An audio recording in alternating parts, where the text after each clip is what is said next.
मुख्यमंत्री साहब ने सीधा सीधा बोला है कि 15% है वो राजीविका के कर्मचारियों को वेतन में बढ़ोतरी की जाएगी, तो इनको इस योजना से वंचित रखना ये कहीं ना कहीं गलत नियम है। हमारे डीपीएम सर का बार बार ट्रांसफ़र किया जा रहा है, इसलिए हम सभी चाहते हैं कि हमारे राजेंद्र सर को स्थायित्व रखा जाए यहीं पे ही। तो हमारी यही रिक्वेस्ट है कि हमारे जो LRP ARP हैं उनके मानदेय में बढ़ोतरी की जाए और हमारी जो सैलरी है CLF के अकाउंट में ना आके हमारे अकाउंट में आनी चाहिए। 5वीं से 12वीं क्लास के बच्चों के लिए 100% स्कॉलरशिप जीतने का सुनहरा मौका।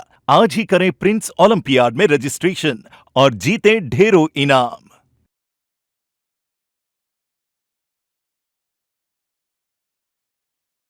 राजस्थान ग्रामीण आजीविका विकास परिषद में ARP पोस्ट पे कार्य कर रही हूँ। हमारे यहाँ पे इकट्ठा होने का मेन मोटिव यही है कि हमारे जो राजीविका का स्टाफ है उनके मानदेय में 15% बढ़ोतरी की गई है, लेकिन जो हमारे LRP ARP हैं उनके मानदेय में बढ़ोतरी नहीं की गई है।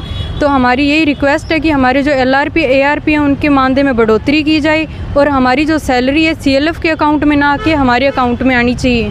हमारी निश्चित तौर से मांगे ये है कि जो सखी सम्मेलन जयपुर के अंदर हुआ है तो उसमें मुख्यमंत्री साहब ने सीधा सीधा बोला है कि 15% है वो राजीविका के कर्मचारियों को वेतन में बढ़ोतरी की जाएगी, लेकिन वो एक तरह का फॉर्मेट इस प्रकार से नहीं रहा। लेकिन इन्होंने जिन कैडरों की कम सैलरी है उनकी तो 15% बढ़ा दी, लेकिन उन लोगों के ऊपर मॉनिटरिंग है वो पशु संदर्भक्ति LRP और ARP कर रहे हैं, तो इनको इस योजना से वंचित रखना ये कहीं ना कहीं गलत नियम है। और हमारा भी इनकी तरह भी 15% मानदेय बढ़ना चाहिए। और हमें सबसे बड़ी बात हमारी मांग ये है कि हमें भी संविदा नियमों के तहत लिया जाए और सीधा परियोजना से ही हमें हमारा सैलरी मिले सीधा अकाउंट में, बीच में CLF का ये सिस्टम है वो ख़त्म करें। सभी को नमस्कार, मेरा नाम मैना गोदार है और मैं बापेऊ गांव की रहने वाली महिला हूं और मैं क्लस्टर मैनेजर के पद पर कार्यरत हूं 7 साल से। मेरे पास 30 विलेज है, उसमें मैं महिलाओं के रोज़गार के लिए और महिलाओं की आजीविका बढ़ाने के लिए कार्य कर रही हूं। लेकिन हमारे पूरे बीकानेर में 24 CLF बने हुए हैं, उसमें सभी CLF मैनेजर और क्लस्टर कोऑर्डिनेटर, अकाउंटेंट, DA सभी हम यहाँ इकट्ठा हुए हैं।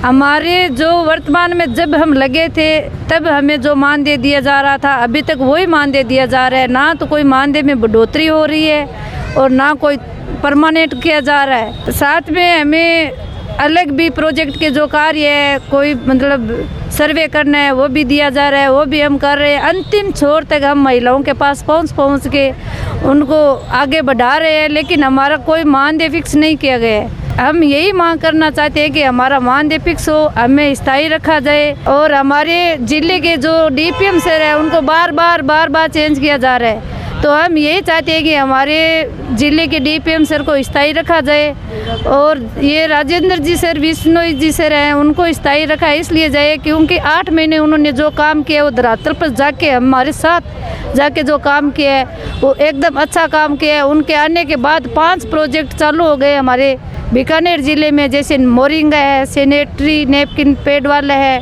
कैंटीन वाला काम है, मशीन वाला काम है, मसाला वाला काम है। ये सारे काम सर के आने के बाद हुए हैं, इसलिए हम ये चाहते हैं कि हमारे DPM सर को भी स्थायी रखा जाए।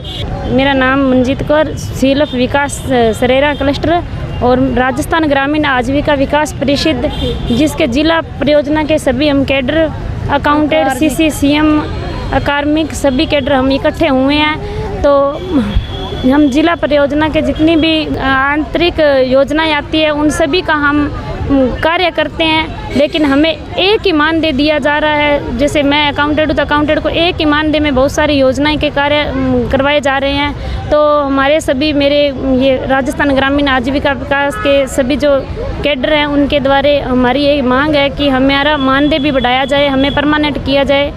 कोई भी सर अभी तक कोई CLF तक नहीं पहुंचा, ऑफिस में ही रहते थे, लेकिन DPM सर ने एक महिलाओं को रोजगार दिलवाया है। इंदिरा रसोई, सैनिटरी नैपकिन है और भी बहुत सारी योजनाओं का लाभ दिलवाया है। हमारे DPM सर का बार ट्रांसफ़र किया जा रहा है, इसलिए हम सभी चाहते हैं कि हमारे राजेंद्र सर को स्थायित्व रखा जाए यहीं पे ही। मैं परमा नोखा ब्लॉक के एकता काकड़ा सीलप के क्लस्टर मैनेजर के पद पर कार्यरत हूँ। राजविका के कैडरों को अलग से काम दिया जा रहे हैं। ग्राम पंचायत के मिशन अंत्योदय सर्वे हैं, ये भी हम सब से करवा रहे हैं, पर उसी मानदेय में करवा रहे हैं जो हमें राजविका से जितना मिल रहा है उसी में, इससे अलग से हमें कोई मानदेय नहीं मिल रहा है। इसलिए हमें अलग से काम करवा रहे हैं तो हमें उनका मानदेय भी अलग से मिलना चाहिए।